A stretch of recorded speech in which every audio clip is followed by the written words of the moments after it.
मैंने तो कोई इस्तीफा नहीं दिया। मैं तो अभी लड़ाई लड़ रहा हूँ और लड़ाई जीतेंगे हम सरकार भी 5 साल से चलाएंगे। तरीके से मैं ये कहना चाहता हूं कि मैं अपने पद से जो है वो अपना इस्तीफा मुख्यमंत्री जी को और राज्यपाल जी को जैसे भी जो भी प्रोसेस है उस तरीके से सौंप रहा हूँ और आने वाले समय में जो परिस्थिति होगी उसके हिसाब से जो है वो कार्यवाही आने वाले समय की उसको किया जाएगा। पहले की पार्टी उनको ऊपर से हटा दे, उनको खुद ही जाना चाहिए। इस ऑपरेशन लोटस का सामना करने के लिए क्या क्या कदम कांग्रेस पार्टी को उठाने हैं, कांग्रेस अध्यक्ष ने इन 3 बड़े हमारे वरिष्ठ साथियों से कहा है। खेला करने वालों के घर में ही खेला हो रहा है।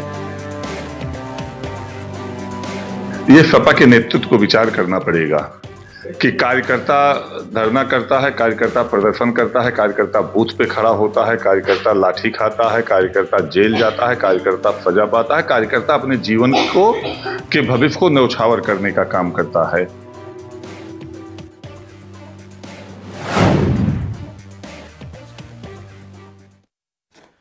तो दल बदल या फिर सियासी छल, भारत में चुनावी सीजन शुरू होते ही दल बदल का खेल शुरू हो जाता है। पिछले 7 या 8 दिनों में फ्लैशबैक में चले तो 4 राज्यों के 2 दर्जन से ज्यादा नेताओं का पाला बदलने का सिलसिला जो शुरू हुआ वो थमने का नाम नहीं ले रहा।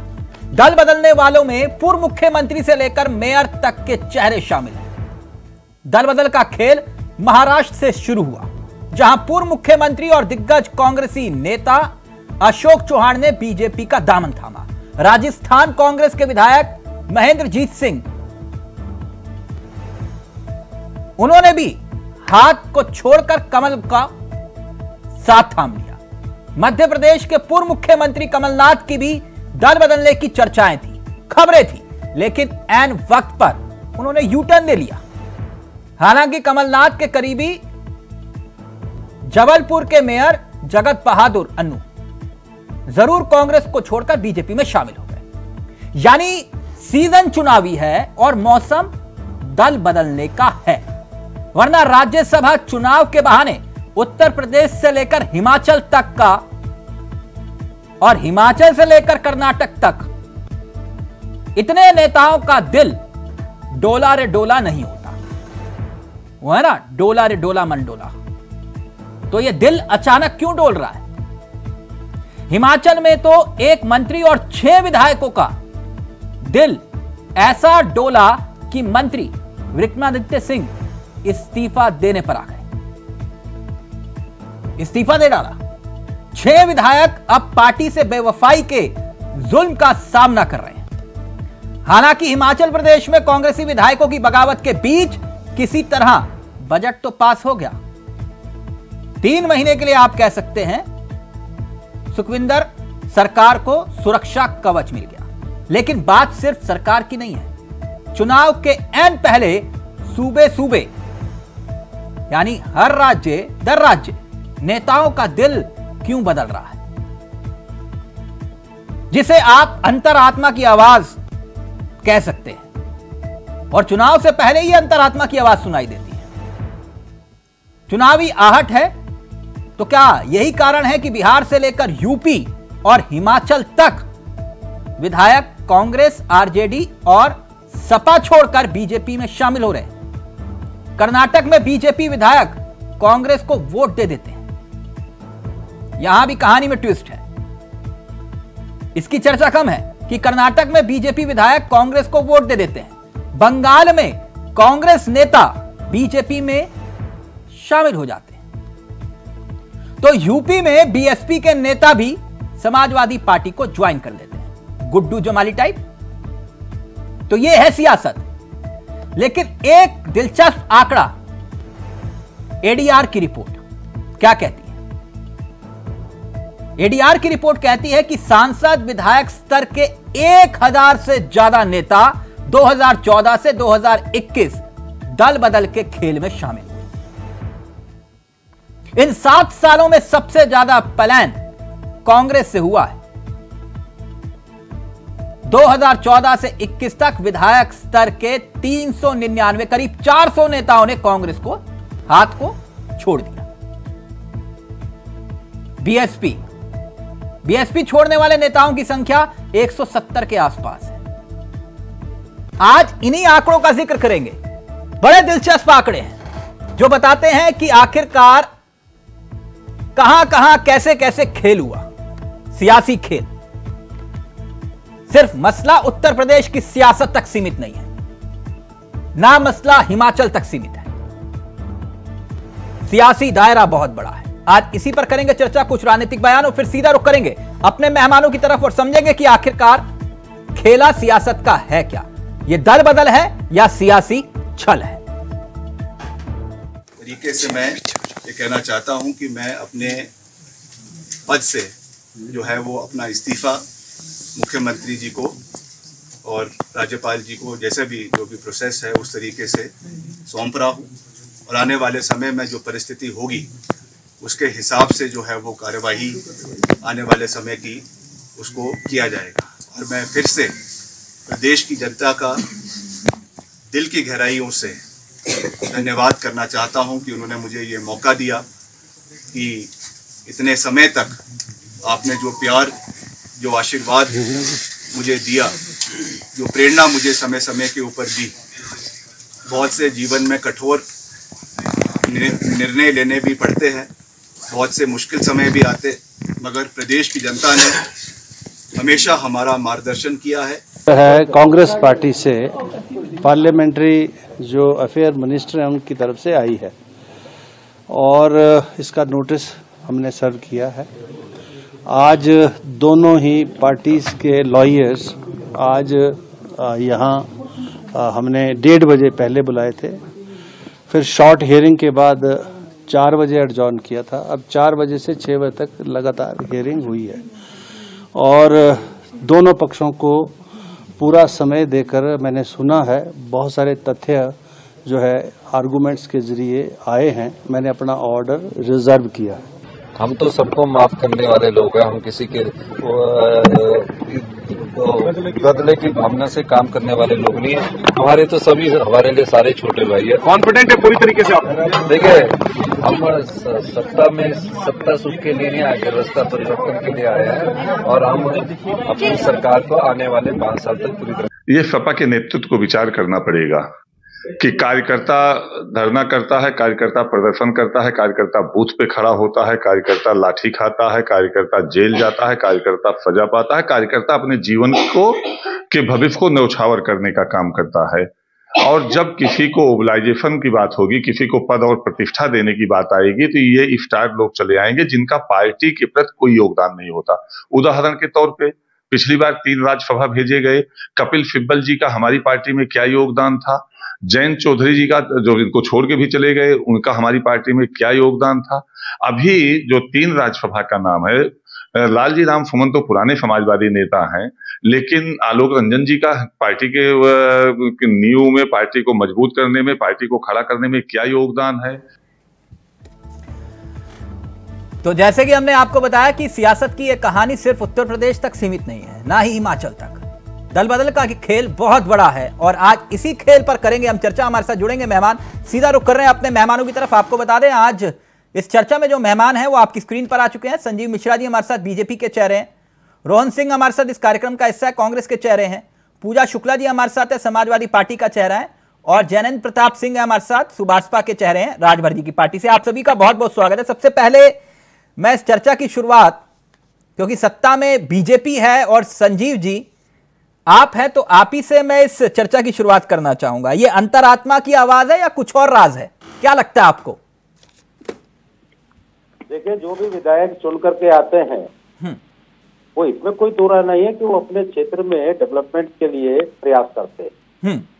लेकिन जहां जो राजनीतिक दल आज विपक्ष में काम कर रहे हैं वो उस तरीके से ना अपने विधायकों को संभाल पा रहे हैं कि वो डेवलपमेंट अपने क्षेत्र में कर पाए, और ना ही इस तरीके की स्थितियां वो अपने क्षेत्र में ला पाते हैं कि भविष्य में वो किस तरीके से चुनाव जीत सकते हैं। तो ये तो साफ सी बात है कि उनको कैसे अपने क्षेत्र का विकास करना है, कैसे डेवलपमेंट करना है, जहाँ देश और प्रदेश की सरकारें बड़े पैमाने पर विकास के काम कर रही हैं, उनसे तालमेल करके तो ये अंतरात्मा चुनाव में ही क्यों जागती है? मैं तो ये बस इतना ही जानना चाह रहा था। इसलिए कि उन्हें अपने क्षेत्र का विकास करना होता है। अच्छा। विकास के जो माध्यम है वो यही है कि हम जितना ज्यादा से ज्यादा अपने क्षेत्र में काम करा सकेंगे, जनता के हितों के काम कराने के लिए ही उनको चुना जाता है। तो वो जनता के हितों के लिए इस तरीके के प्रयास करते हैं कि कैसे उनके क्षेत्र का डेवलपमेंट। अच्छा, लेकिन एक बात मैं समझ नहीं पाया, बाकी सब तो बात कर रहे हैं अंतरात्मा की, लेकिन ये बात नहीं समझ में आई कि आप इतनी जोर से अंतरात्मा की आवाज लगाते हैं कि विधायक खींचे चले आते हैं, ठीक, लेकिन उतने ही विधायक खींचे चले आते हैं जितने की आपको जरूरत होती है। यह भी एक संयोग है या प्रयोग है? नहीं, ऐसा क्यों होता है कि आपको उतने ही विधायक जितने चाहिए होते हैं उतनों की अंतरात्मा जागती है, उससे ज्यादा की नहीं जागती, ना उससे कम की जागती है? तो ये जरा फॉर्मूला बताइए ये वाला। देखिए तिलकराज जी, मैंने तो स्पष्ट कहा आपके चैनल पे, बड़ा चैनल है आपका, करोड़ों दर्शक हैं आपके, ये बिल्कुल साफ सी बात है कि क्षेत्र का विकास जब तक नहीं होगा तब तक विधायकों को कौन पहचानेगा। और हमारे यहाँ इस समय जो स्थितियां चल रही हैं, चाहे उत्तर प्रदेश की बात करें चाहे देश की बात करें, जो विपक्षी दल है उनका केवल एकमात्र काम रह गया कि सरकार के विरोध में हम कील काटा निकाले और सरकार के कार्यों का विरोध करें। सर आप ये कह रहे हैं ये वो विधायक हैं जिनकी कोई पहचान नहीं थी? पूजा पाल कौन है, कौन नहीं जानता? नहीं, देखिए कौन नहीं जानता कि मनोज पांडे कौन है? कौन नहीं जानता कि राकेश सिंह कौन है? देखिए आप किसी दूसरी तरफ ले जा रहे हैं। नहीं, मैं तो सिर्फ इतना जानना चाह रहा था कि ठीक है कि गायत्री जी की पत्नी जो है उनको आपने अपनी पार्टी में है, वो एक अलग मसला हो गया, लेकिन यहां तो ये है ना कि आप ये कह रहे हो कि उनका अपना विकास का मकसद है इसलिए वो पार्टी की तरफ खिंचा रहे हैं। लेकिन मेरा सवाल ये था कि आखिरकार उतनों की ही अंतरात्मा क्यों जागती है जितनों की आपको जरूरत होती है? मेरा सवाल ये था सर। देखिए उतनों की ही अंतरात्मा क्यों जागती है? उतने लोगों अपने क्षेत्र में उतना बढ़िया डेवलपमेंट नहीं करा पा रहे, इसलिए उनको अपने क्षेत्र में डेवलपमेंट करा करके फिर से विधायक बनने की एक लालसा होती है। और अपने क्षेत्र के विकास के कामों को ले जाने के लिए वो इस तरीके के काम अगर कर रहे हैं तो मुझे नहीं लगता है आज की तारीख में बहुत से ऐसे लोग हैं जो पहले भारतीय जनता पार्टी में थे, वो दूसरे दलों में गए थे, तो ये कोई ले नहीं जाता। बल्कि नहीं, अभी तो मैं पूरे आंकड़े रखूंगा सर, मैं क्योंकि थोड़ा बहुत अध्ययन करके बैठना चाहिए और जनता भी देखे और समझे कि आखिरकार ये आंकड़े कहते क्या हैं। उन आंकड़ों पर आऊं, लेकिन उससे पहले रोहन जी, घर आप नहीं संभाल पा रहे, अपना दोष दे रहे हैं आप बीजेपी को, क्यों?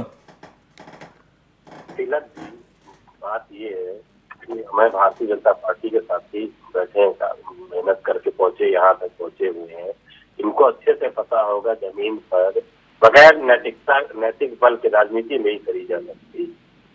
हकीकत यही है। आप हो सकता है किसी समर्थन से, किसी के मदद से उस वक्त में आप उस किसी लहर में चुनाव जीत गए हो, लेकिन जब क्षेत्र की राजनीति होती, परमानेंट राजनीति, तो बगैर नैतिक बल के, बगैर तो ये क्रॉस वोटिंग को ये गलत हुआ, की नहीं की जा सकती। तो आप समझिए, मैं एक बात कह रहा हूँ। नहीं, मैं बस इतना जानना चाह रहा हूँ, ये क्रॉस वोटिंग जो हुई वो गलत हुई?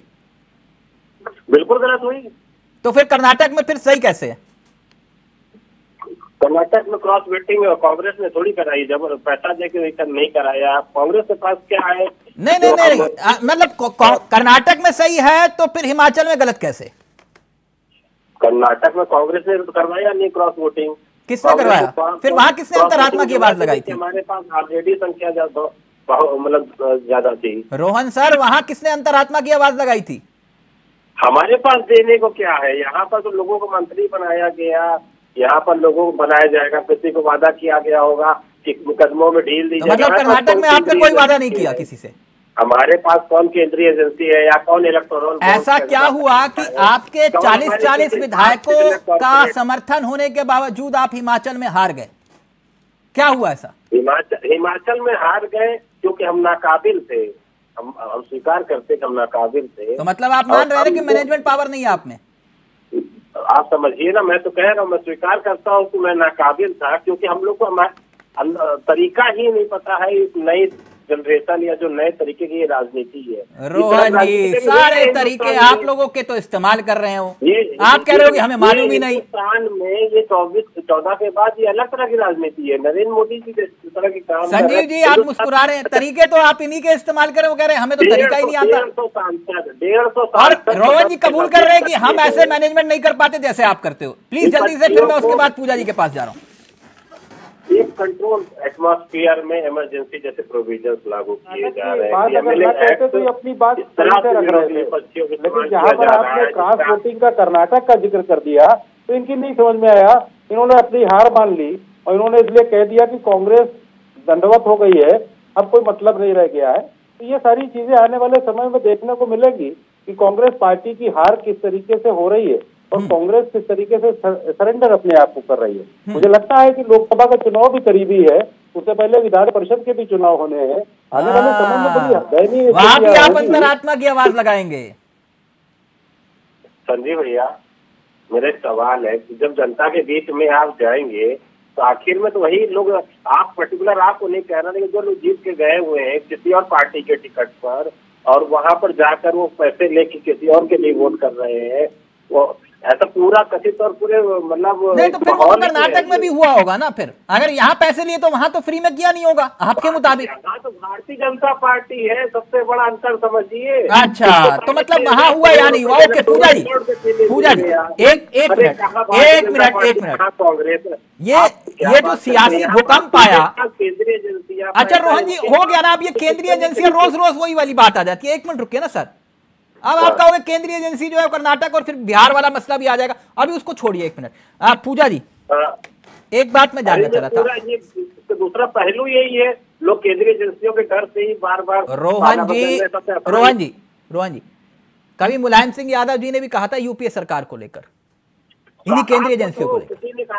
हाँ तो एक मिनट रुक जाओ, एक मिनट रोहन जी, आपके सहयोगी, आपके अलायंस पार्टनर अपनी बात रख लें। एक मुख्यमंत्री, एक पूर्व मुख्यमंत्री, 2 उप मुख्यमंत्री, दर्जनों नेता, दर्जनों कैबिनेट मंत्री, दर्जनों IPS, दर्जनों IAS, सब PMLA एक्ट में बंद है। सब लोग चोर है। भारतीय जनता पार्टी सब लोग ईमानदार। रोहन जी क्या करने आए हैं? रोहन जी अभी एक लिस्ट पढ़ूंगा, आपके भी काम आएगी, अभी रुक जाइए।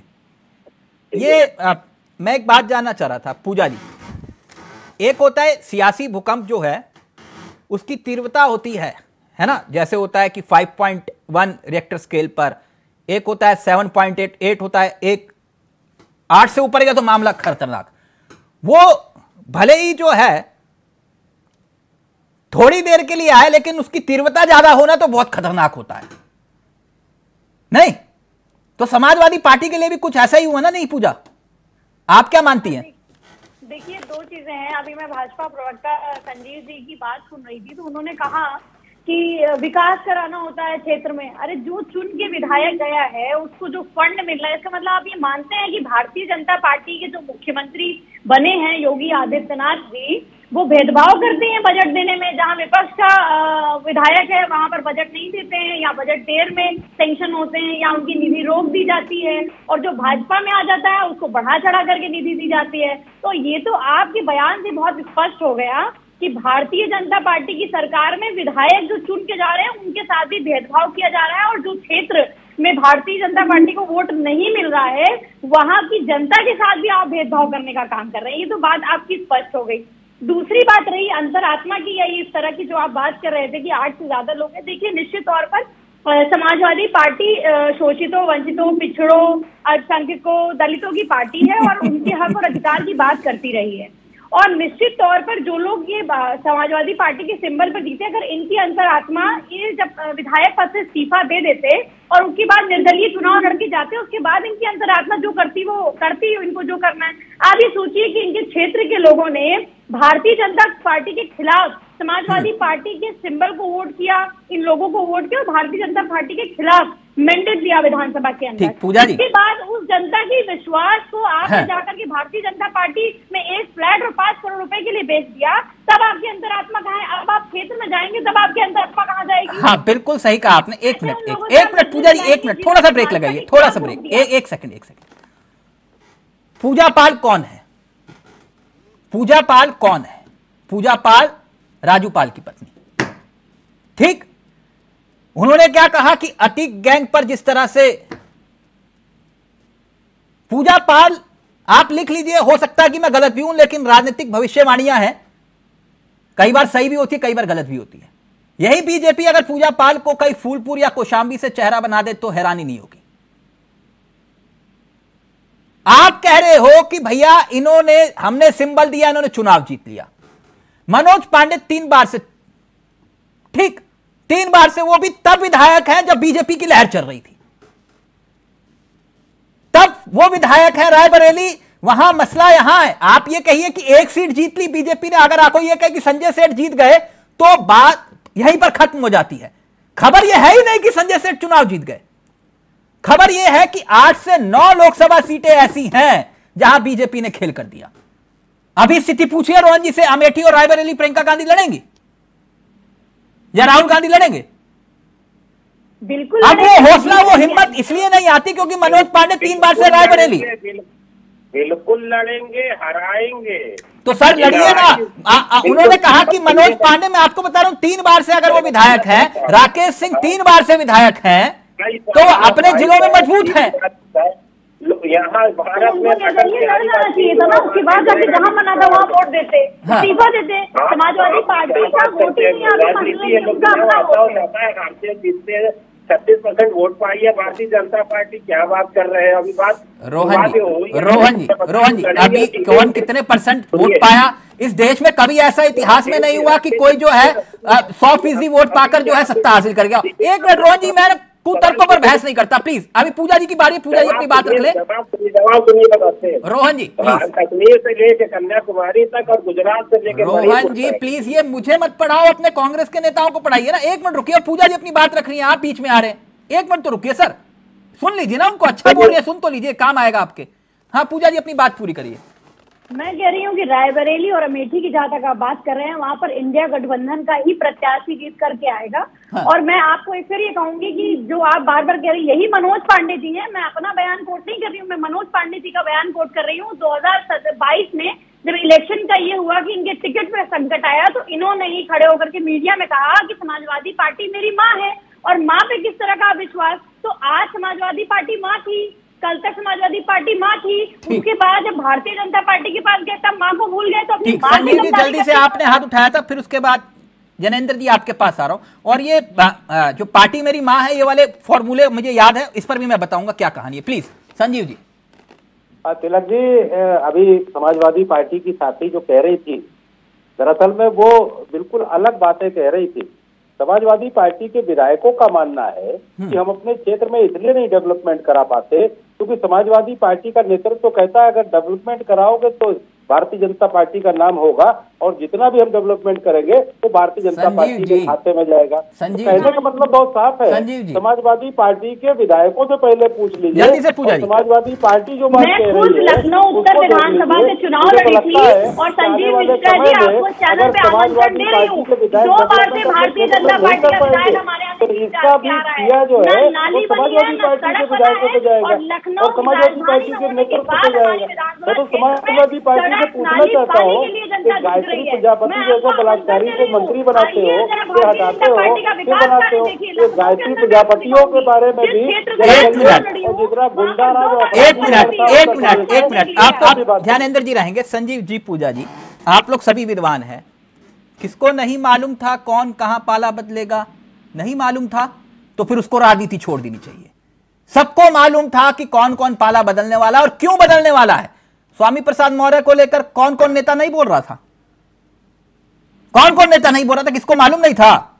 सबको मालूम था। और कौन, ये विकास वाला मसला था भी नहीं, संजीव जी आप भी समझ रहे हैं, है ना? वो प्रभु राम वाला फैक्टर भी था, वरना पांडे जी, सिंह जी, चतुर्वेदी जी, है ना, ये कहानी बहुत कुछ है। खैर, जनेंद्र जी कैसे हैं आप? मैं अच्छा हूं। देरी से आने के लिए माफी, लेकिन कहते हैं ना कई बार जरूरत से ज्यादा बोलना भी खतरनाक होता है जी। आपके पार्टी के अध्यक्ष के लिए अक्सर ये बात कही जाती है, लेकिन फिर भी मजबूरी है उनकी। आपका भी खिसक गया नहीं कि आपको भी मालूम नहीं था? मालूम तो था। नहीं मालूम था, और इस चीज को पिछले 1.5 साल से मेरे नेताजी ने सभी पब्लिक प्लेटफॉर्म पर बताया था कि जो हमारे एक नेता है वो समाजवादी पार्टी के टिकट पर लड़े थे। वो अपनी गाड़ी में झंडा लगा के भी चलते थे, हमारी किसी मीटिंग में भी शामिल नहीं हुए थे। लेकिन उसके बाद भी हम उनको मुख्यमंत्री जी से मिलवाने को भी ले गए थे, लेकिन उसके बाद भी वो पलट गई। इसकी हमें पहले से उम्मीद भी थी। यहाँ पे मैं एक और चीज बताना चाहूंगा कि जहाँ तक बात है पलटने की, मैं उनको पलटा नहीं कहूंगा, उनको जो अच्छा लगा वहां उन्होंने वोट किया। लेकिन जो आप बता रहे हैं कि दल बदल, देखिए 1985 में दल बदल कानून आया था 1/3 के लिए, और 2003 में संशोधित होकर 2/3 लोगों के लिए दल बदल कानून आया था। लेकिन आपको याद होगा कि 1993 में ही संसद के अंदर जब घूस कांड हुआ था, सांसदों की खरीद फरोख्त के लिए, कम से कम आज के माहौल में वैसा तो नहीं हो रहा है। दूसरी चीज, सभी के अपने व्यक्तिगत कारण होते हैं कि वो क्यों दूसरी विचारधारा को सपोर्ट कर रही है या क्यों दूसरी विचारधारा अच्छी लग रही है। आप बताइए मुझे कि जो स्वामी प्रसाद मौर्य बोलते थे, इन 5 लोगों ने उंगली उठाई थी कि नहीं उठाई थी उस समय? इनकी बातों पर अगर उसी समय गौर कर लिया जाता तो क्या ये दिन देखना पड़ता? दूसरी चीज, आप कैंडिडेट देखिए इनके, कौन सा एक रामजी लाल सुमन जी की जगह आपको मालूम था आपके विधायक पलटेगा? आपके अभी जनेंद्र जी उस पर आते हैं ना, पहले एक बात जानना चाह रहा हूँ, थोड़ा ज्ञानवर्धन करिए प्रदेश की जनता का। आपको मालूम था आपका विधायक पलटेगा? नहीं, ये तो सभी को मालूम था, लेकिन फिर भी एक आप तो मुख्यमंत्री जी से मिलाने लेकर गए थे, उनको लिस्ट में आपने डाल रखा था कि बोलिए हमारे देंगे मंत्रिमंडल हमारा पक्का। नहीं, मंत्रिमंडल को लेके नहीं। देखिए कुछ चीजें ऐसी होती हैं कि अगर एक बार मिलवाया जाए, विचारों से कोई प्रभावित हो जाए तो बहुत अच्छी बात है, लेकिन नहीं, आपके विचार से ना आपके विचार तो पूरे देश जानता है, प्रदेश जानता है कि कैसे विचार जो है मिलते हैं आपके। सुबह का ब्रेकफास्ट किसी और के साथ, लंच किसी और के साथ, डिनर किसी और के साथ। मैं एक बात समझना चाहता हूं, कोई मेरी पार्टी के साथ नहीं है। अगर आप 1943 से उठा के देखेंगे सभी के साथ है। सर राजभर जी की तुलना 1975 से मत करिए। राजभर जी करिए, मैं कहानी सुनाता हूँ सबकी। जनेंद्र जी, मैं तो मानता हूं जो आपके अध्यक्ष हैं वो कोई नहीं है, वो क्वालिटी उनके अंदर है, बिल्कुल है ना? वो क्वालिटी सिर्फ राजभर जी के अंदर ही है। इतनी पब्लिसिटी, इतना मीडिया फुटेज तो नीतीश कुमार जी को नहीं मिलता जितना राजभर जी को मिलता है।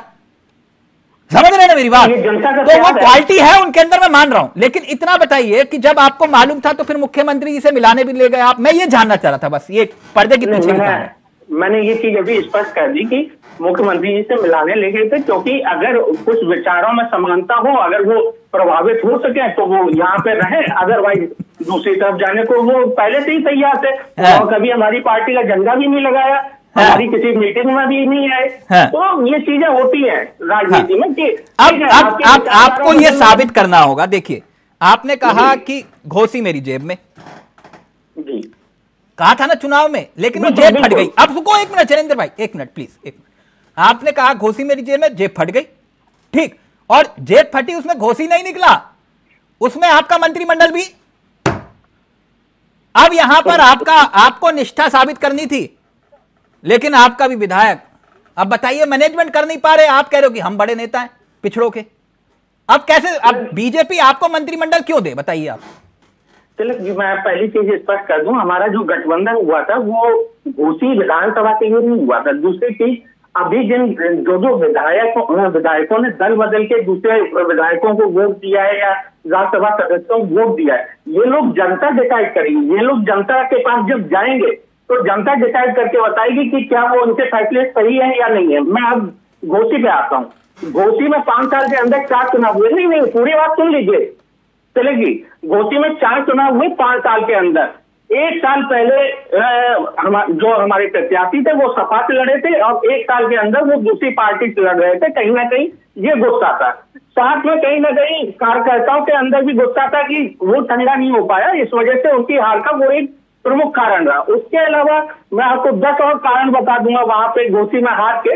मुझे मत बताइए, पैमाना नहीं था, मुझे मत बताइए। संजीव मिश्रा जी को फोन खटखटाइए और उनको बताइए कि इस वजह से हारे, हमारी कोई गलती नहीं थी। ठीक, आगे एक मिनट पता है, एक मिनट बताइए जनता को, 1 मिनट, आपको पता है कि नहीं पता है? जनता को क्या पता है क्या नहीं पता? दारा सिंह चौहान, ओपी राजभर, छोड़ दीजिए अभी उस बात को। मैं तो सिर्फ इतने पर था क्योंकि पूजा जी ने एक बात कही थी। एक बड़ी बात कही थी संजीव जी, रोहन जी, उन्होंने कहा कि पार्टी मेरी मां, और आज उन्होंने पार्टी को छोड़ दिया।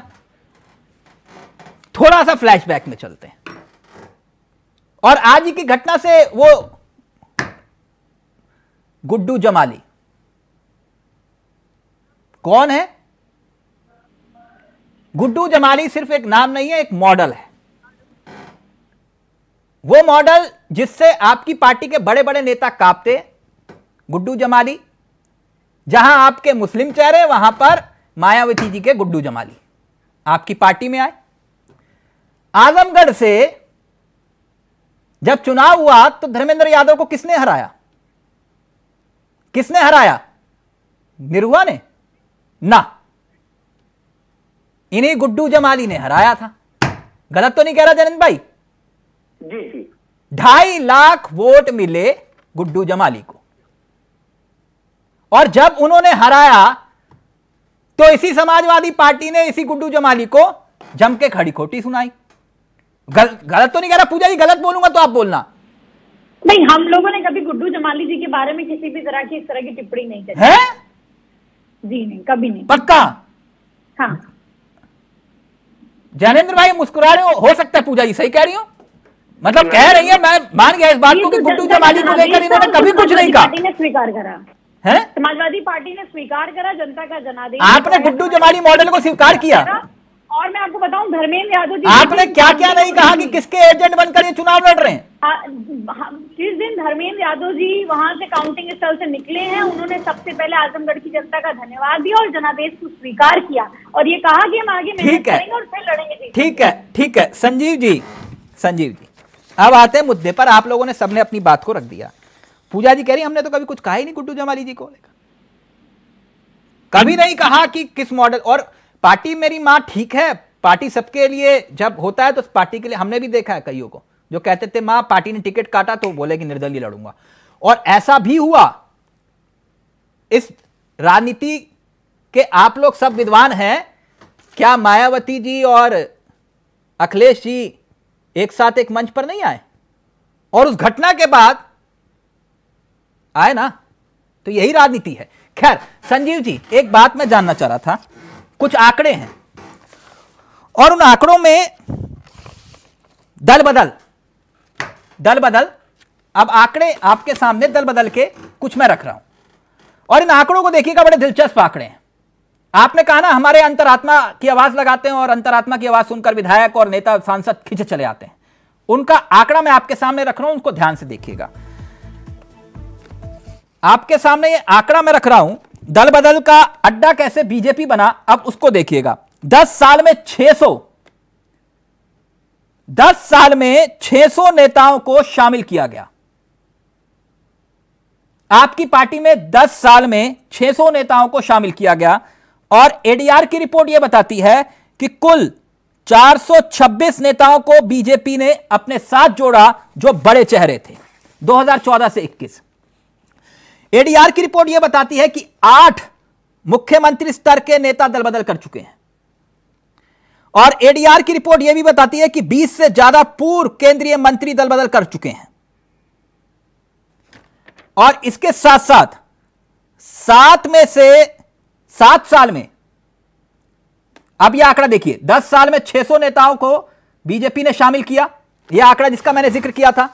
अब इसके बाद एक और आंकड़ा आप देखिएगा, आंकड़ा यह बताता है कि कुल 426 नेताओं को बीजेपी का दामन थमाया गया जो कि बड़े नेता थे। यह एडीआर की रिपोर्ट है। और इसके साथ साथ एक आंकड़ा यह भी आता है, क्योंकि यह आंकड़ा 2014 से 2021 तक के बीच का मैं आपको बता रहा हूं, और इसके बाद एक आंकड़ा और भी आता है जिसमें पता चलता है कि आखिरकार दल बदलों के लिए कैसे 8 मुख्यमंत्री स्तर के नेताओं ने आपकी पार्टी को, कमल को थामा। 8। और इसके साथ साथ इस आंकड़े पर गौर फरमाइएगा जिसका मैं जिक्र कर रहा हूं, उसमें कुल मिलाकर 20 ऐसे चेहरे हैं जो पूर्व केंद्रीय मंत्री हैं, पूर्व केंद्रीय मंत्री जिन्होंने दल बदला, 20 से ज्यादा। और कुल मिलाकर 7 सालों का मैं जिक्र करूं तो 7 साल में 426 दल बदलू नेता बीजेपी में आए और विधायक और सांसद स्तर के 173 नेता थे और 7 साल में कांग्रेस के 176 दल बदलू शामिल हुए। ये आंकड़े कुछ और बताते हैं कहानी नहीं। अब सर को स्क्रीन पर लाइए प्लीज। सर ये आपने कहा, प्लीज संजीव स्क्रीन पर। संजीव जी, ये आंकड़े मैंने इसलिए दिखाया क्योंकि मैं बहस नहीं करता, चर्चा करता हूं, तो इसलिए मैं आपसे जानना चाह रहा हूं। आपने कहा था कि कांग्रेस मुक्त भारत, आप तो कांग्रेस युक्त हो गए। एक के बाद एक दल बदलू आपकी पार्टी में अंतरात्मा की आवाज सुनते हुए खिंचा चला आया, विधायक से लेकर सांसद, सांसद से लेकर मंत्री और विधायक नहीं। तिलक जी, आपकी बात पूरी हो गई तो मैं अपनी बात रखूं। Sir please. देखिए, दो तरीके की बातें आधे घंटे की आपकी डिबेट में आई है सामने। एक तो पूजा जी ने बड़ी अच्छी बात कही कि पांडे जी कहते थे कि पार्टी मेरी माँ, ये उन्होंने अपना पक्ष रखा। मुझे लगता है कि आपने भी इसको बड़ा गंभीरता से देखिए। जब पार्टी की बात आती है तो वहां पर भारत की पहले बात आनी चाहिए कि भारत मेरी माँ। तो जहाँ बड़ी माँ दिखाई दे रही है, जहाँ बड़े सम्मान की बात है, जहाँ देश की बात आती है, वहां पर इस तरीके की स्थितियां होती हैं। आप लोग केवल पार्टी में बंद के रहना चाहते हैं, बल्कि देश के बारे में आपको उतनी चिंता नहीं है। यही कारण होता है कि आपके अपने विधायक आपके साथ नहीं रह पाते और वो अपने देश के, प्रदेश के डेवलपमेंट और भारत माँ के लिए, भारत माँ के प्रति जब काम करना होता है वो इस तरीके के हालात होते हैं। तो यानी आप ये कह रहे हो कि जहाँ तक थोड़ी पूरी बात आ जाने दीजिए तिलक जी तो बेहतर रहे। संजीव सर, राष्ट्रवाद के नाम पर आप भ्रष्टाचारियों को भी साथ ले लेते हो, फिर ये कौन सा राष्ट्रवाद हुआ?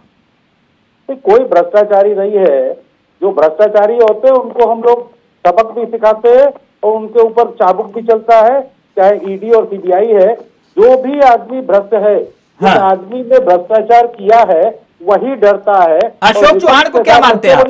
विपक्ष के पास सबसे माननीय अशोक चौहान जी को क्या मानते हैं आप? भ्रष्टाचारी है उनको ये लगता है कि ईडी और सीबीआई के द्वारा हमको फंसा दिया जाएगा। संजीव सर, भ्रष्टाचार किया क्यों? अशोक चौहान जी को क्या मानते हैं आप? तो डंके की चोट पे आज आप अपनी बात रख रहे हो। संजीव सर, आपने समझ जी, अशोक चौहान जी को क्या मानते हैं आप? कुछ अगर प्रूफ हो, तथ्य हो तो बताया जाए। छगन भुजबल जी को क्या मानते हैं आप? जी, छगन भुजबल जी को, जिनके खिलाफ सबूत इकट्ठा हो जाते हैं, जो न्यायालय में जिनकी पक्ष उनके खिलाफ आ जाते हैं, उनको आप कह सकते हैं। मधु कोड़ा को क्या मानते हैं? केवल आरोप लगाने से काम नहीं चलता। मधु कोड़ा को क्या मानते हैं आप? एक बात आपके डिबेट में और आई है, एक जो आप दल बदल की बात कर रहे हैं, मैं इसलिए कह रहा हूँ आपसे कि बड़ी स्तर पे जनता आपके चैनल को देखती है। ये सम्मान की बात होती है। जिस पार्टी में वहां के विधायकों को सम्मान नहीं मिल रहा होता है या जितना वो सम्मान चाहते हैं उस तरीके से नहीं होता। अभी राकेश सिंह का मैं बयान देख रहा था, समाजवादी पार्टी के सुल्तानपुर से विधायक हैं, तो उन्होंने बहुत स्पष्ट कहा कि पिछली बार 3 राज्यसभा के कौन लोगों को लड़ाया गया था, इस बार आप किनको लड़ा रहे हैं। तो ये इससे उनका जो दर्द है वो सामने आता है। अच्छा, तो ये दर्द आप दूर करते हैं, मैं बताऊं कैसे सर? अगर गलत बोलूंगा तो आप बताइएगा। आपकी पार्टी अब किसी को लेके नहीं आते, लोग खुद ब खुद आते हैं कि वो अपने क्षेत्र का डेवलपमेंट करेंगे। आप भी कहते हैं ना कि समाजवादी पार्टी में होने, अब देखिए क्या है समाजवादी पार्टी की स्थिति देखिए। संजीव सर, वो समाजवादी पार्टी बताएगी ना, मैं आपकी पार्टी। अब ये राजनीतिक तू मैं में तो वक्त निकल जाएगा। मैं कहूंगा पूजा जी आप भी बोल दीजिए, संजीव जी आप भी बोल दीजिए, जनता सुन नहीं पाएगी। मैं एक बात जानना चाह रहा था संजीव सर, एक और आंकड़ा है। आंकड़ा क्या है? कुछ चेहरे हैं और इस चेहरों को दर्शक भी देखें और समझें कि आखिरकार माजरा क्या है। आपने कहा आप विश्व की सबसे बड़ी पार्टी है, ठीक है, और आपकी पार्टी में जो चेहरे शामिल हुए, जिन पर कभी चलिए आपने आरोप भी लगाए, वो आपकी पार्टी में आ गए। लेकिन कुछ आंकड़े और कुछ तस्वीरें और कुछ तथ्य जरा मैं सामने रखता हूं आपके। बिहार चलते हैं और बिहार में तस्वीर कुछ और है। कुछ अभी आंकड़े हमने दिखाए भी थे, अगर वो प्लीज प्ले कर पाए। बिहार में सम्राट चौधरी जो हैं वो डिप्टी सीएम बने। ठीक, ये किस पार्टी से आए थे आप जानते हैं ना संजीव सर? बहुत अच्छे तरीके से। बिहार देखिए, बिहार में सम्राट चौधरी डिप्टी सीएम बने। असम, हेमंत बिस्वा मुख्यमंत्री बने। झारखंड, बाबूलाल मरांडी, आपने उनको प्रदेश अध्यक्ष बना दिया। पश्चिम बंगाल, शुभेंदु अधिकारी, आपने उन्हें नेता प्रतिपक्ष बना दिया। मणिपुर, एन बीरेन सिंह, कौन नहीं जानता, मुख्यमंत्री। अरुणाचल प्रदेश, पेमा खांडू साहब मुख्यमंत्री। त्रिपुरा, माणिक साहब मुख्यमंत्री। संजीव जी प्लीज स्क्रीन पर। संजीव जी, आपने तो अपनी पार्टी के कार्यकर्ताओं का हक इनको दे दिया। नहीं देखिए तिलक जी, आप जिस तरफ ले जा रहे हैं हाँ। डिबेट को, मैं समझता हूं कि जहां पर जिस तरीके से स्टेट का डेवलपमेंट हो सके, ये जो चुनिंदा आप नाम ले रहे हैं, ये डेवलपमेंट करने वाले लोग हैं, ये विकास करने वाले लोग हैं। जो आज बिहार में डिप्टी सीएम आप देख रहे हैं, ये विकास कर रहे हैं। तो फिर वो कौन है जो आपकी पार्टी के कार्यकर्ता हैं, जो दरी और झंडा डंडा उठाते हैं? लोगों ने कर रखा था, उनका हक तो इन्होंने मार लिया फिर इस हिसाब से। नहीं, और आपने कहा कि हमारी पार्टी में आओ और पद पाओ। हक नहीं मारा, किसी का हक नहीं मारा गया। जिनको जहां पर जैसे करना होता है, भारतीय जनता पार्टी कार्यकर्ताओं की पार्टी है। यहाँ पर इस तरीके से नहीं होता, किसी को सर पार्टी में आओ और पद पाओ, यही तो हुआ फिर। जवाब मिल जाता है। तो इसलिए political party Bharatiya Janata party है। पूजा जी पहले आप, फिर रोहन जी आपके पास आऊंगा, पूरा वक्त दूंगा, जनन जी आऊंगा। देखिए, मैं आपको बताना चाहूंगी कि यही जो संजय सेठ जी राज्यसभा जीत करके राज्यसभा सांसद बने हैं, मुझे याद है कि जब तक उन्होंने भारतीय जनता पार्टी नहीं ज्वाइन की थी, तमाम उनकी ईडी और सीबीआई से जांचें शुरू हो गई थी। और उसी दौरान उन्होंने जैसे ही भारतीय जनता पार्टी ज्वाइन की, उनकी सारी जांचें बंद हो गई। उनको कोषाध्यक्ष किसने बनाया था? आज देखिए, मैं तो कह रही हूँ कि उनको डराया और धमकाया गया, और उसके बाद बताइए ना पूजा जी, कोषाध्यक्ष किसने बनाया था? डाल करके अपनी वॉशिंग मशीन में डाल करके उनकी फाइलों को दबा दिया। अगर आप इतने ही न्यायपक्ष थे तो आपने क्यों उनको अपनी पार्टी में लिया? क्योंकि आपने उन पर डर और दबाव बनाया। और रही बात भारत माता की करते हैं, ये देश की बात करते हैं, इसी देश के नौजवानों के भविष्य के साथ भारतीय जनता पार्टी खिलवाड़ कर रही है। इसी देश के नौजवान परीक्षा देने जाते हैं और उनका पर्चा लीक हो जाता है। ये इतनी लीकेज वाली सरकार है कि कोई भी आप देखिए परीक्षा हो रही है, उसका पर्चा लीक हो जा रहा है। इसी देश के अंदर, इसी भारत माँ की बात कर रहे हैं, इसी देश के अंदर 2 बहनों का बलात्कार हुआ मणिपुर में, और उसके बाद उनको नग्न करके घुमाया गया। प्रधानमंत्री ने एक शब्द नहीं बोला। इसी देश के अंदर, इसी उत्तर प्रदेश में उन्नाव के अंदर एक पीड़िता के साथ हाथरस में, अगर मैं बात करने पे आ जाऊंगी तो इतनी लंबी कतारें हैं। और किस तरह से भारतीय जनता पार्टी के लोग सिर्फ भारत माता का नाम इस्तेमाल करते हैं मुद्दे पर। नहीं, बिल्कुल मुद्दा ये आपके विधायक आपको छोड़ के गए, मुद्दा नहीं है। आपके विधायक आपको छोड़ के गए, सारी गलती बीजेपी की है, आप यही कह रहे हैं? नहीं, मैं कह रही हूँ कि वो अवसरवाद है। अच्छा, सारे अवसरवादी हैं? बिल्कुल अवसरवादी हैं, धोखेबाज हैं। मैं फिर कह रही हूँ कि जनता ने जनादेश क्या दिया। हाँ। उनको जनता ने क्या जनादेश दिया? भारतीय जनता पार्टी के खिलाफ। रोहन जी पहले, रोहन जी फिर जयंत जी आपके पास आऊंगा। रोहन जी, किस ओर जा रही है देश की सियासत? अनैतिक लोगों का शासन है, और क्या है? उसके अलावा कुछ नहीं है। डंडा और पैसा, एक हाथ में डंडा एक हाथ में पैसा है। हाँ। तय कर देते तय कर लीजिए। कुछ लोग हैं जिन्होंने कष्ट झेल रहे हैं, आश्रम मुकदमे झेल रहे हैं, जेलों में है। पूर्व मुख्यमंत्री जेल में है, डिप्टी सीएम जेल में है, बहुत सारे लोग हैं। और कुछ ऐसे लोग हैं जो मुख्यमंत्री बने, आप ही ने भी गिनाया कितने लोग मुख्यमंत्री और कितने लोग डिप्टी सीएम और मिनिस्टर बने हुए पूरी महाराष्ट्र की। तो ये दल बदल मजबूरी बन जाती है जब आप सत्ता से दूर होते हैं, है ना? अरे क्या आप या तो आप सैद्धांतिक सवाल कर रहे हैं तो सैद्धांतिक जवाब सुनिए। आपने जो सवाल पूछा फिलोसफिकल है, लेकिन उसका पॉलिटिकल अर्थ भी है।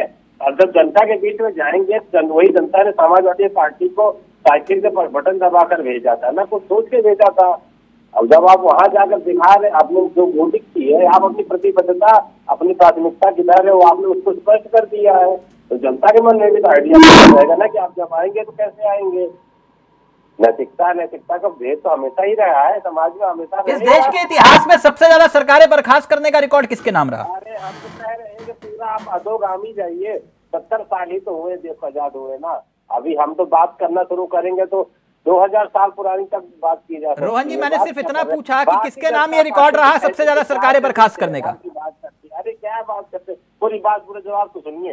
जो भारतीय जनता पार्टी 4 चेहरा की बात करती थी, वो किस तरह के लोगों को कहती है, भाषण में बोला जाता है कि वो नेचुरली करप्ट पार्टी है, फिर उन्हीं के लोगों को लाते। अजित पवार जी के लिए क्या क्या नहीं बोला, प्रफुल्ल पटेल जी के लिए क्या नहीं बोला, हेमंत बिस्व शर्मा के लिए, शुभेंदु अधिकारी के लिए, हर एक को तो इन्होंने बाद में मंत्री बनाया, जितेंद्र प्रसाद जी को मंत्री बनाया, आरपीएन सिंह जी को तो अभी राज्यसभा भेजा इन्होंने।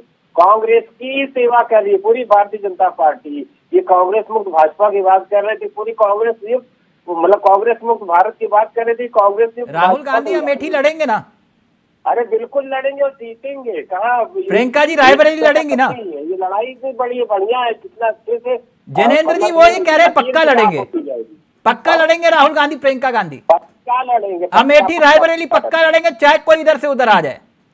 अरे हम राहुल गांधी जी जब होगा तो उस टाइम तब की बात है, लेकिन हम अभी पार्टी जो सर आप ठीक है आप करिए। अभी तो प्रयागराज में खेला होगा, लिख लीजिए। अभी प्रयागराज में एक और अंदर की खबर बता रहा हूँ, प्रयागराज में खेला होने वाला। अभी रुकिए एक मिनट। हाँ प्रयागराज में क्या खेला होगा अभी देखिए ना सर, अभी तो रुकिए ना। आप सब कुछ मुझसे ही बुलवाओगे तो फिर वो ठीक भी नहीं है। ज्ञानेंद्र जी आप हम जान रहे हैं, आप कुंवर जी बोल रहे थे। मैं एक और चीज स्पष्ट कर दूं कि सर आप मुझसे कह रहे हो तो उनको मनाओ ना, जब वायनाड में अपना प्रत्याशी उतार दिया उन्होंने। अरे हम कांग्रेस को देश चलाने के लिए कहे ना कि फिर आप हमसे बात कर रहे हैं। हाँ तो ठीक है। 70 साल शासन किए, देश के कोने कोने से रिश्ता है, देश चलाना आता है सर। ठीक है ना, जनता को समझाओ, मुझे समझाने से कुछ नहीं होगा सर। एक मिनट ज्ञानेंद्र जी, ठीक है आपने तो बोला ना, उसके लिए बता रहा हूँ। ज्ञानेंद्र जी अपनी बात रखेंगे। वो कह रहे हैं कि पक्का अमेठी रायबरेली हमारे नाम होगा, लेकिन आप क्या देंगे? आपने तो 5 सीटें मांग ली, बताइए बीजेपी से। बोले कि 3 उत्तर प्रदेश में और 2 बिहार में। 3 सीटें हमने उत्तर प्रदेश में, हाँ। 2 सीटें हमने बिहार में मांगी हैं। हाँ। और जो सीटें मांगी गई है वो ऐसा नहीं है कि लड़ रहे हैं कोई। हाँ। हम एक रिक्वेस्ट कर सकते हैं, और जब मीटिंग होगी तो मीटिंग के अंदर हमारे नेता माननीय ओम प्रकाश राजभर जी और एनडीए गठबंधन के जो नेता है वो लोग आपस में बैठ के डिसाइड करेंगे। क्यों देंगे आपको ये 3 सीटें? माफ कीजिएगा, ये क्यों देंगे आपको 3 सीटें?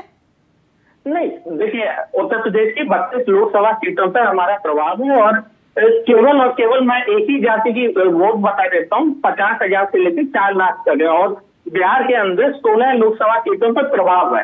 तो आप इस चीज को नहीं, आप गलत कुंडी खटखटा रहे हैं। बीजेपी जातियों की राजनीति नहीं करती। नहीं, मैं आपने अगर मेरे शब्द ध्यान से सुने हो, मैंने कहा आपने कहा एक जाति का प्रभाव है। हमें कोई एक जाति वोट नहीं देती है, हमें सारी जातियां वोट देती है। मैंने तो एक जाति का प्रभाव बताया, जिस जाति को ये बताया जाता है कि वो हमारा वोट बैंक है।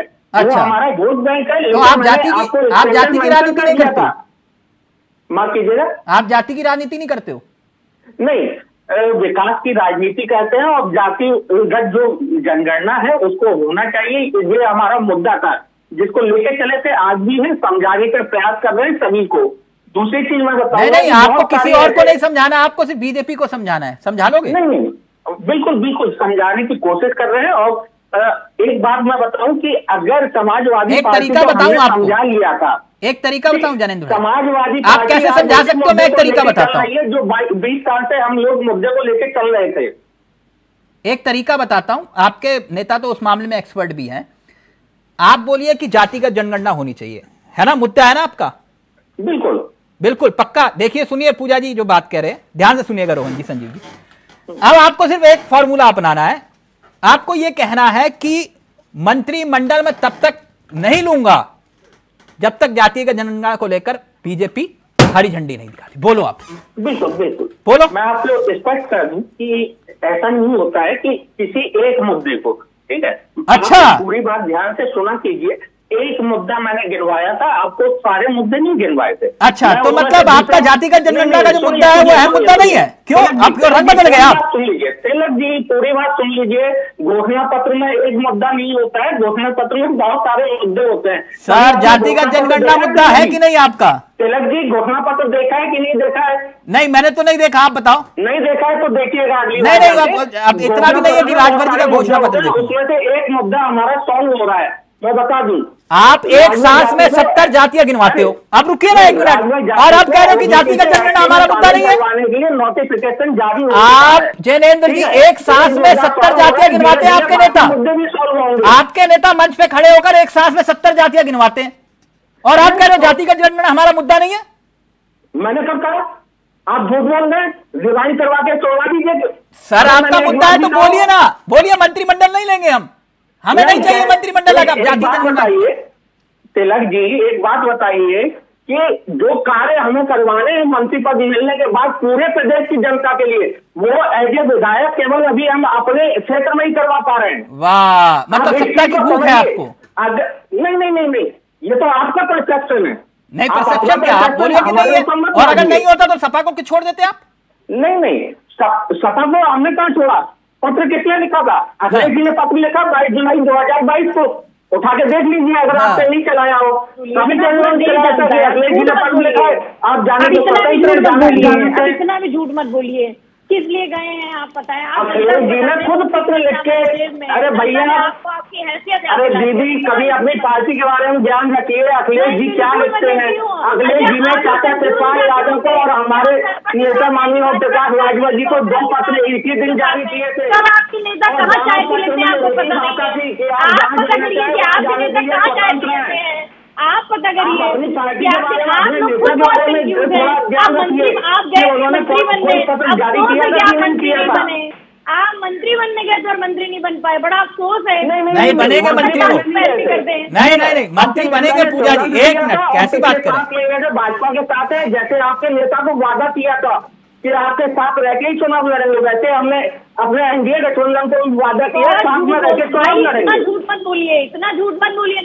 मैंने कोई झूठ बोला हो आप बता दीजिए, नहीं आप बताइए ना आपके नेता ने क्या पता नहीं? अच्छा बंगला गाड़ी घोड़ा, एक मिनट जनेंद्र जी, एक मिनट छोड़िए ना उनको। जनेंद्र जी एक मिनट, जनेंद्र जी आप गुस्सा मत करिए, मैं संजीव जी के पास जा रहा हूँ दिलचस्प सवाल लेकर। एक मिनट जनेंद्र जी, बनेंगे मंत्री, आप परेशान मत हो, बनेंगे, टेंशन मत लो। मैं बोल रहा हूँ बिल्कुल बनेंगे। हाँ बनेंगे, आप परेशान, आप टेंशन मत लीजिए। नहीं मैं क्यों टेंशन लूंगा, जिनको लेनी है वो लेंगे सर।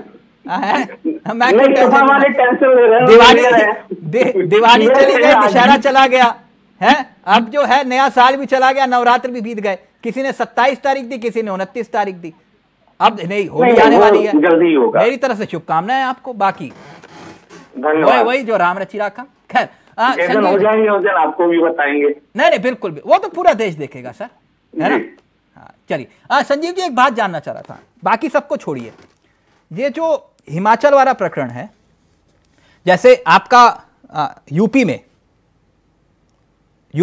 ऑपरेशन लोटस कामयाब हुआ, हिमाचल में भी होगा ऑपरेशन लोटस कामयाब? देखिए वहां की जो परिस्थितियां हैं, वहां के जो विधायकों का असंतोष है, हाँ। वो तो कुछ इस तरीके की बात कह रहा है जो आप कह रहे हैं, लेकिन लोकतंत्र में जो बेहतर हो सकता है हिमाचल के लिए, मुझे लगता है कि आने वाले समय में वो स्थिति साफ। नहीं मसला सिर्फ हिमाचल तक सीमित नहीं है, मैं किसी वजह से पूछ रहा था। ऑपरेशन लोटस आपको लगता है कि यानी कामयाब होगा? देखिए जो भी प्रदेश की स्थितियां और परिस्थितियां होती है, हाँ। उनके अनुरूप ही वहां के विधायकों को अपना निर्णय करना है। मुझे लगता है कि आने वाले समय में वो चीजें और स्पष्ट होंगी। नहीं आपके कॉन्फिडेंस का आधार जान सकता हूं मैंने तो कहा कि वहाँ की जो स्थितियां परिस्थितियां होती हैं उसी हिसाब से निर्णय होते हैं, और वहाँ के जो ये जो आंकड़े चल रहे हैं, अब मैं आपके सामने कुछ आंकड़े रख रहा हूं sir.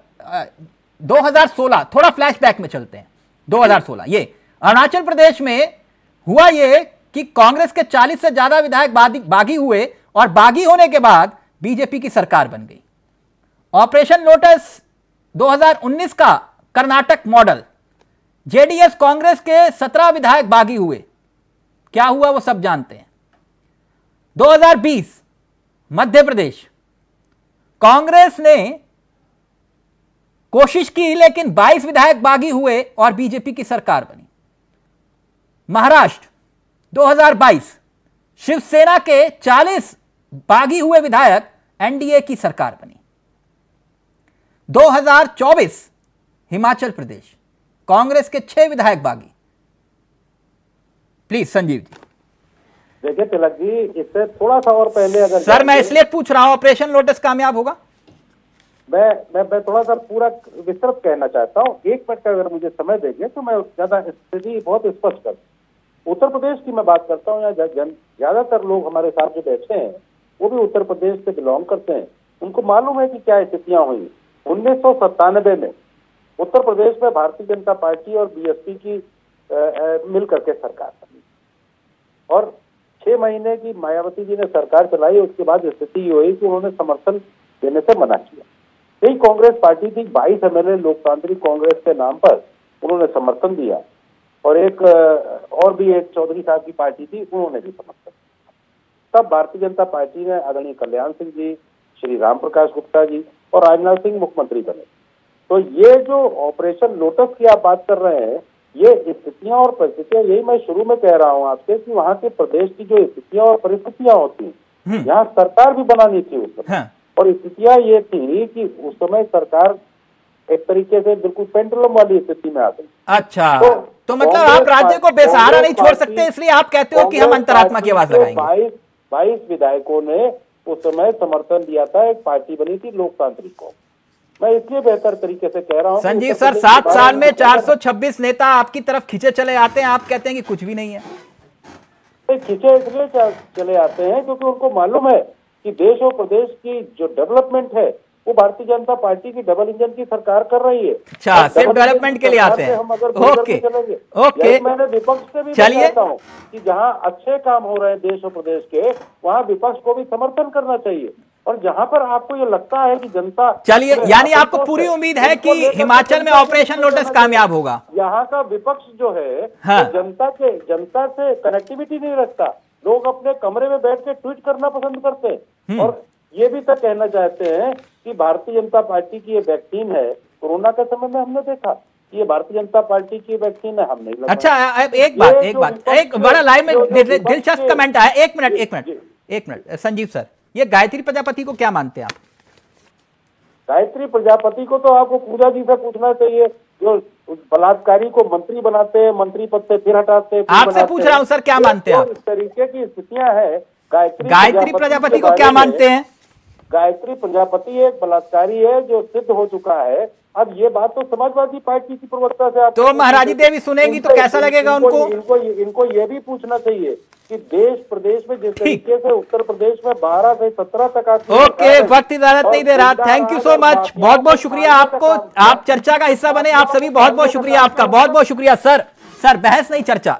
Thank you so much Sanjeev sir, आपका भी, रोहन जी आपका भी, पूजा जी आपका भी, और ज्ञानेंद्र भाई आपका भी बहुत बहुत शुक्रिया। तो ये सियासत है दल बदल की, सियासत है दल बदल या सियासी छल। नमस्कार, जय हिंद, जय भारत।